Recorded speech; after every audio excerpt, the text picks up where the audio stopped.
কলকাতা বইমেলার কমিটি বদলে গেছে। ওই সুধাংশু শেখর আর ত্রিদীপ বাবুর যে ওই একচেটিয়া ব্যাপার চলে আসছিল বাম আমল থেকে, এরা দুজন মিলে সব কিছু ঠিক করছিলেন।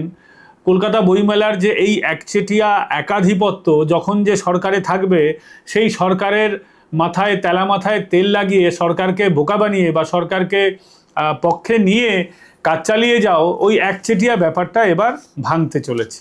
সুধাংশুবাবু, ত্রিদীপবাবু, এদের যে একচেটিয়া ব্যাপার ছিল সেই আমরা বাম আমল থেকে দেখে আসছি। সিপিএমের সময় সিপিএমের বাম মনোভাবাপন্ন যত প্রকাশনী ছিল তাদের বিরাট বড় জায়গা দেওয়া, সিপিএমের নেতাদের সঙ্গে নিয়ে কাজ করা, সিপিএমের নেতাদের মঞ্চে তোলা, এসব বিষয় তো ছিল। তবে বামেদের সময় বইমেলাকে নিয়ে বিরাট বিতর্ক হয়েছিল। আপনারা জানেন, বইমেলা চিরকাল ঠেলাগুতো খেয়ে এসেছিল। কখনো ওই গড়ের মাঠে বইমেলা, কখনো এদিক, কখনো সেদিক, কখনো মিলন মেলা প্রাঙ্গণ।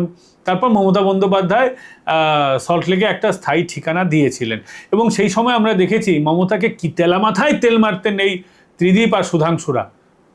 এরা দুজন আমরা দেখেছি যে জাগো বাংলাকে প্রায় বইমেলা প্রাঙ্গণের প্রায় হাফ জায়গা একটাই প্রকাশনী পেয়ে যেত, সেটা হচ্ছে জাগো বাংলা।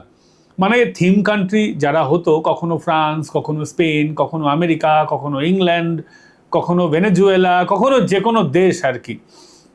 তো যারা থিম কান্ট্রি হতো, থিম কান্ট্রির প্যাভিলিয়ন বা বাংলাদেশ না যত বড় প্যাভিলিয়ন পেত, বাংলাদেশ চিরকাল একটা বিরাট প্যাভিলিয়ন পেত এবং থিম কান্ট্রি বিরাট বড় প্যাভিলিয়ন পেত, তাদের মতো করে জাগো বাংলা প্যাভিলিয়ন পেত। কি কারণে? জাগো বাংলা শাসক দলের মুখপত্র, তাদের প্রকাশনী, মমতা বন্দ্যোপাধ্যায়ের বই বিরাট বড় বড় করে বিক্রি হতো।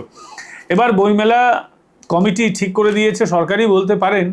তো সরকার যেটা ঠিক করে দিয়েছে, কতজন সদস্য রয়েছেন মোট আমরা দেখতে পাচ্ছি যে 24 জন সদস্য রয়েছেন। তার মধ্যে 24 জন সদস্য এরা মিলেই বইমেলাটা পরিচালনা করবেন। এর মধ্যে ন্যাশনাল বুক ট্রাস্টের লোকেরা রয়েছে, এর মধ্যে বুক সেলার্স অ্যান্ড পাবলিশার্স গিল্ডের লোকেরা রয়েছেন, রামকৃষ্ণ মিশনের লোকেরা রয়েছেন, বিভিন্ন বুদ্ধিজীবী ব্যক্তিরা রয়েছেন। স্বামী আরিয়েশানন্দ, পাবলিকেশন ইনচার্জ, উদ্বোধন, রিপ্রেজেন্টেটিভ অফ রামকৃষ্ণ মিশন, অর্থাৎ রামকৃষ্ণ মিশনের লোক।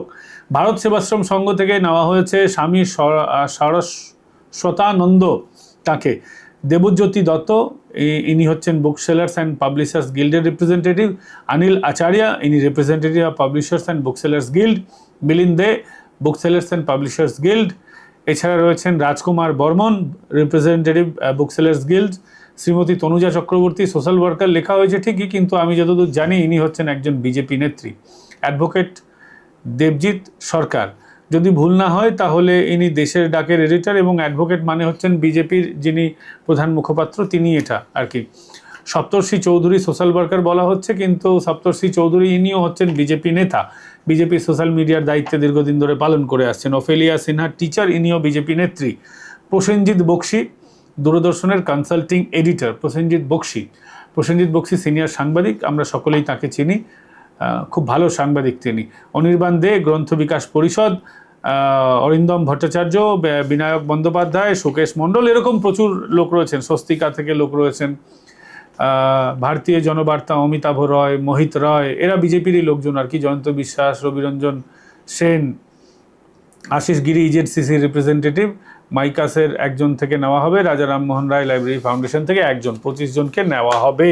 25 জনকে নিয়ে কমিটি করে দেওয়া হয়েছে এবং এই কমিটি এবারের বইমেলা পরিচালনা করবে, বইমেলার দেখরেখের দায়িত্ব থাকবে। তো বিষয়টা যেটা দাঁড়াচ্ছে আর কি, সেটা হচ্ছে যে এই যে তৃণমূলের বা একচেটিয়া ব্যাপার ছিল, এটাকে ভেঙে দেওয়া হচ্ছে।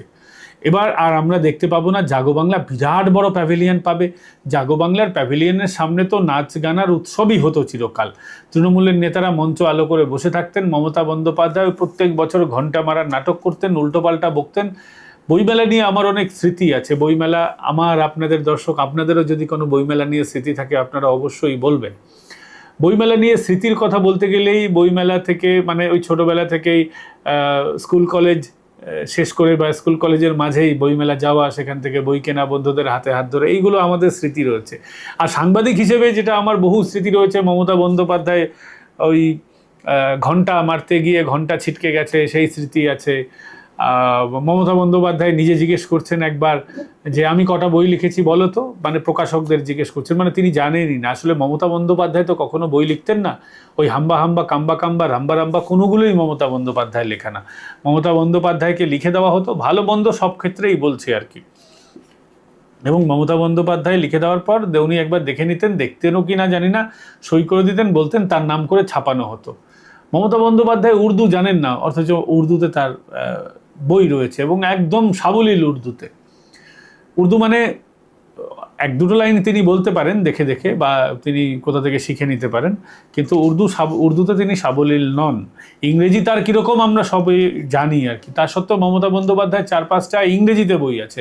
মমতা বন্দ্যোপাধ্যায় অলচিকির বলতে পারবেন না, তাকে 10 লাইন অলচিকি ভাষায় বলতে বলুন, বলতে পারবেন না, কিন্তু অলচিকিতে মমতার বই রয়েছে। তো এগুলো আছে, আর কি করব, মেনে নিতে হবে। এতদিন আমরা এটাই দেখে এসেছি এবং সেটাকেই এই সুধাংশু ত্রিদিবরা এটাকে প্রমোট করেছেন। কেন করেছেন? শাসক দলের সমর্থন পাওয়ার জন্য, শাসক দলের ঘিয়ে ডুবে থাকার জন্য। তো এখন সেটা একচেটিয়া ভেঙে গেছে এবং এই একচেটিয়া ভাঙা মানে একেবারে বাম আমল থেকে এটা চলছিল। ফলে আমরা এবার দেখতে পাবো একটা নতুন বইমেলা। কেমন বইমেলা? সরকারের উদ্দেশ্য হচ্ছে রাষ্ট্রবাদ, দেশপ্রেম, সনাতন এই বিষয়গুলোকে বইমেলার মাধ্যমে তুলে ধরা। বইমেলা একটা বিরাট বড় জায়গা আসলে, জানেন তো, মানে এজেন্ডা ইমপ্লিমেন্ট করার জায়গা। আমরা বরাবর দেখেছি বইমেলায়, চিরকাল বইমেলাতে আপনারা গেলেই দেখতে পাবেন, যেটা সুধাংশু বাবুদের বইমেলার সময় হতো, কোরআন বাংলা ভাষায় একেবারে হিন্দু ধর্মের মতো করে, মানে কোথাও কোরআন যেটা ফ্রিতে দেওয়া হতো বইমেলায়, সেটাতে কোথাও দেখতে পাবেন না আল্লাহ লেখা আছে, সেটা লেখা থাকতো ঈশ্বর। দেখে মনে হবে যেন হিন্দু ধর্মেরই কোনো ধর্মগ্রন্থ। ক্রিশ্চিয়ান মিশনারিরা ওখানে ফ্রিতে বাইবেল দিত, সেটাও পড়লে মনে হবে হিন্দু ধর্মগ্রন্থের মতন লেখা টেখা। এবং নতুন গীতা মানে বাইবেলটাকে তারা বাইবেলও বলতো না, বলতো নতুন গীতা, জ্ঞান গীতা, এইসব বলে তারা বিক্রি করতো, বোকা বানাতো। এবং সুধাংশু বাবুরা জানতেন, তা সত্ত্বেও এগুলোকে প্রমোট করা হয়েছে দীর্ঘদিন। আপনারা দেখবেন 4-5টা 10টা 12টা কখনো কখনো ইসলামিক পাবলিকেশনকে দেওয়া হয়েছে, ইসলামকে প্রমোট করা হয়েছে, অথচ হিন্দু ধর্মকে চিরকাল ঠেলে রেখেছিলেন সুধাংশু বাবুরা। যারা রাষ্ট্রবাদী প্রকাশক আছেন তাদেরকে ছোট ছোট প্যাভিলিয়ন, দূরে দূরে প্যাভিলিয়ন, যেখানে মানুষ যেতে পারবে না, চিনতে পারবে না, হ্যাঁ, তো এরকম জায়গায় ভালো ভালো জায়গাগুলো অন্যভাবে দেওয়া হয়েছে। তো বিজেপি এবার চাইছে যে এবারের বইমেলা যেন রাষ্ট্রবাদী বইমেলা হোক, এবারের বইমেলা থেকে যেন দেশপ্রেম উঠে আসুক, এবারের বইমেলা থেকে যেন সনাতন উঠে আসুক। তো ফলে এবারের বইমেলা একটু আপনারা অন্য দেখতে পাবেন। এবারের বইমেলাতে খাওয়া দাওয়ার ব্যবস্থা কতটা থাকবে আমরা জানি না, বা কতটা এনজয়মেন্টের জায়গা থাকবে আমরা জানি না, কিন্তু এই বইমেলা আপনাদের জ্ঞান বৃদ্ধি করবে। এই বইমেলা থেকে আপনারা দেশপ্রেম শিখতে পারবেন। এই বইমেলা থেকে আপনারা দেখবেন পুরোটাই একদম গেরুয়া বইমেলা হবে। একদম বাংলা ভাষায় যদি আপনারা বলতে চান, সহজ বাংলায়, তাহলে এটা একটা গেরুয়াময় বইমেলা হবে, এরকমটা এখন অবধি মনে হচ্ছে। কারণ যে 25 জন আছেন তারা সমমনোভাবাপন্ন মানুষ বা একই ধরনের কাছাকাছি চিন্তা ভাবনার মানুষ। ফলে এবারের বইমেলাতে আমরা আগ্রহী থাকবো দেখার জন্য যে কেমন হয়, কতটা ভালোভাবে এনারা করতে পারেন, আদৌ করতে পারেন কি পারেন না। Subrata Gupta, adviser to the honourable chief minister, তিনি এই যে সই করেছেন, সুব্রত গুপ্ত সই করা এই কাগজ, যেখানে সকলের নাম লেখা আছে। নবান্ন থেকে এই লিস্টটা বের করা হয়েছে, যেটা আমার হাতে রয়েছে। তো এই লিস্ট আমাদের কাছে এসেছে 21শে আগস্ট 1টার সময় দুপুরবেলা এই সিদ্ধান্ত নেওয়া হয়েছে নবান্নের 14 তলা থেকে, কনফারেন্স হল থেকে, যে বইমেলা কমিটির উপরে যে বৈঠকটা হয়েছে, তারপরে এই 25 জন বইমেলা কমিটির সদস্য হয়েছেন। খুব ভালো হয়েছে। এখন আমরা দেখব এবারের বইমেলাতে কতটা বিতর্কবিহীন বইমেলা হয়। কারণ একচেটিয়া ব্যাপারটা, তৃণমূলের একচেটিয়া ব্যাপারটা ভেঙে টুকরো টুকরো করে দেওয়া হয়েছে, সিপিএমের একচেটিয়া ব্যাপারটা ভেঙে টুকরো টুকরো করে দেওয়া হয়েছে। ত্রিদীপ বাবুরা এমন বইমেলা করতেন যাতে সিপিএম, তৃণমূল সবাইকে প্রমোট করা হতো। বিজেপি বা রাষ্ট্রবাদ চিরকালই ব্রাত্য থেকে যেত। আপনাদের মনে থাকবে যে এর আগে ওই বিজেপির স্টল দেওয়া নিয়ে গন্ডগোল হয়েছে অতীতে আপনাদের বিশ্ব হিন্দু পরিষদের স্টল দেওয়া নিয়ে গন্ডগোল হয়েছে, এনারা দিতে চাননি। আসলে মমতা বন্দ্যোপাধ্যায় বা সরকারকে এরা চিরকালই তুষ্ট করতে চাইতেন। এবারও তো তারা করতে পারতেন, করতে পারলেন না কেন?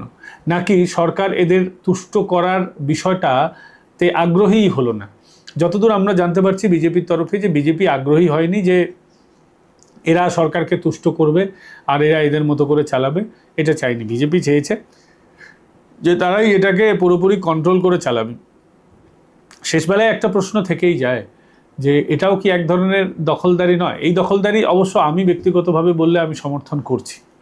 এই দখলদারির প্রয়োজন আছে কিছু কিছু ক্ষেত্রে, কারণ রাষ্ট্রবাদ, সনাতন, জাতীয়তাবাদ এইগুলোকে এই তো বইমেলার মাধ্যমেই তো প্রমোট করার জায়গা।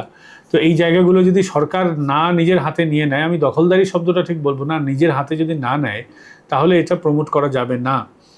আমরা যারা ভাবছি যে একটা দিন এই দেশটা যে ভুল জিনিসগুলো আমাদের দেশে চলে আসছিল, আমাদের ভুল ইতিহাস শেখানো হয়েছে, আমাদের ভুল পড়ানো হয়েছে, আমাদের ভুল বোঝানো হয়েছে, আমাদের চিরকাল সেকুলারিজমের নামে আমাদের হিন্দুদের সবসময় দাবিয়ে রাখা হয়েছে, সেই সব জিনিসগুলো যদি বন্ধ করতে হয় তাহলে সরকারকে এইটা করতে হতো। আজকে আমরা সত্যি হিন্দু রাষ্ট্র চাইছি? আমার কথা যদি বলেন, আমি সত্যি হিন্দু রাষ্ট্র চাইছি। মুসলিমদের 52-56টা দেশ, হিন্দুদের একটাও দেশ নেই। এখানে সবসময় সেকুলারিজমের নামে সবসময় তোষণবাজি চলেছে। কেন এটা হবে? এইগুলোকে বন্ধ করতে গেলে, সত্যি কথা বলতে গেলে এই জিনিসটার খুব দরকার ছিল, যেটা মুখ্যমন্ত্রী শুভেন্দু অধিকারী করেছেন। তো তারপরেও আমি বলবো যে একেবারেই যে ইসলামী পাবলিকেশনকে যাতে জায়গা না দেওয়া হয় এই কথা আমি বলবো না, বা বাম মনোভাবাপন্ন যারা প্রকাশনী আছেন তাদেরকেও একেবারে একদম জায়গা দেওয়া হবে না, এটা যেন না হয়। মিলিয়ে মিশিয়ে বইমেলা হোক, এবং এখানে যেন বইমেলাতে ওই রাজনৈতিক মতাদর্শের কচকচানির জন্য বইমেলা যাতে না হয়। বইমেলার দিকে কিন্তু ছাত্রছাত্রীরাও অধীর আগ্রহে তাকিয়ে থাকে যে বইমেলা হবে, সেখানে বিভিন্ন ধরনের স্কুল কলেজের বই পাওয়া যাবে। তো ফলে এই অ্যাকাডেমিক্সের বিষয়টাও যেন বেশি বেশি করে দেখা হয়, সেখানে যেন স্কুল কলেজের বই পাওয়া যায়, রেয়ার বই পাওয়া যায়, ইতিহাসের বই পাওয়া যায়, কৃষ্টি সংস্কৃতির বই পাওয়া যায়। মানুষ যে কারণে, এবং পড়াশোনা, এন্টারটেনমেন্টের বই, ছোটোবেলাকার বিভিন্ন ধরনের কার্টুন, ম্যাগাজিন, এইগুলোর জন্যই তো আমাদের বইমেলা। ফলে এই বইমেলাতে যেন এই সমস্ত জিনিসগুলো থাকে, পুরোটাই আবার যেন রাজনীতির কচকচানি না হয়ে যায়, রাষ্ট্রবাদের নাম করে যেন পুরোটাই যেন সব কিছু চাপিয়ে না দেওয়া হয়। কারণ চাপিয়ে না দিয়ে ভালোবেসেই সব কিছু কিন্তু করা যায়। সেই বিষয়টা আশা করি সরকার যেন দেখে, কারণ বইমেলা আমাদের খুব প্রাণের জায়গা, এবং বইমেলা সল্টলেকেই আছে, আগামী দিনেও সল্টলেকেই যেন থাকে। খুব একটা ভালো জায়গা, কারণ এখন ওখানে না মানে এই আপনি ইয়ে করে চলে যেতে পারবেন, মেট্রো করে চলে যেতে পারবেন, বাসে করে যেতে পারবেন, গাড়ি নিয়ে যেতে পারবেন, যেমন খুশি যেতে পারবেন। খুব কনভেনিয়েন্ট জায়গা হয়ে গেছে এবং মানুষ চিনে গেছে এখন এই জায়গাটাকে।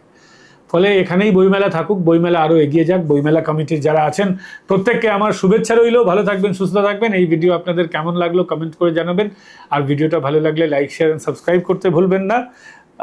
এবং যদি অন্য কোনো বিষয়ে আপনারা ভিডিও দেখতে চান অবশ্যই আমাদের জানাবেন। আগামীকাল আপনাদের সঙ্গে আবার দেখা হচ্ছে। হাইপ করে দিন একটু ভিডিওগুলোকে, কমেন্টের ওখানে দেখবেন হাইপ বলে একটা বাটন থাকে, ওটা প্রেস করে দিলে দেখবেন হাইপ নাম্বার যত বাড়ে অ্যালগোরিদমের সুবিধা হয়, অনেক মানুষের কাছে ছড়ায়। এবং এই চ্যানেল যদি এখনও সাবস্ক্রাইব না করে থাকেন অবশ্যই সাবস্ক্রাইব করে নিন। আগামীকাল আপনাদের সঙ্গে বন্ধু আবার দেখা হচ্ছে। জয় হিন্দ, বন্দে মাতরম। ভালো থাকবেন, সুস্থ থাকবেন। আগামীকাল আবার দেখা হচ্ছে আপনাদের সঙ্গে অন্য কোনো বিষয় নিয়ে।